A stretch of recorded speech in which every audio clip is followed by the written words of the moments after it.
Kayo'y nanonood kay RSJ. May nag-PM sa akin. Nagtatanong siya, ano daw ang gamot sa diabetes? So, shoutout sa'yo sa nag-PM sa akin. Ayaw niya magpakilala eh. So, ang tanong niya, ano daw ang gamot sa diabetes?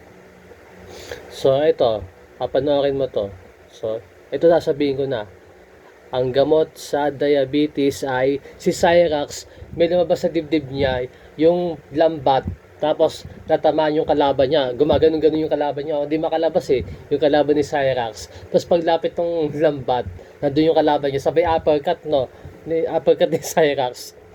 Tapos may lumitaw na white boy. Sabi ng white boy, yippee! Tapos yung meron isang parang lumalangoy sa disyerto. Yung bihag yun ni Cyrax. So yun ang sagot. Yun ang gamot sa diabetes.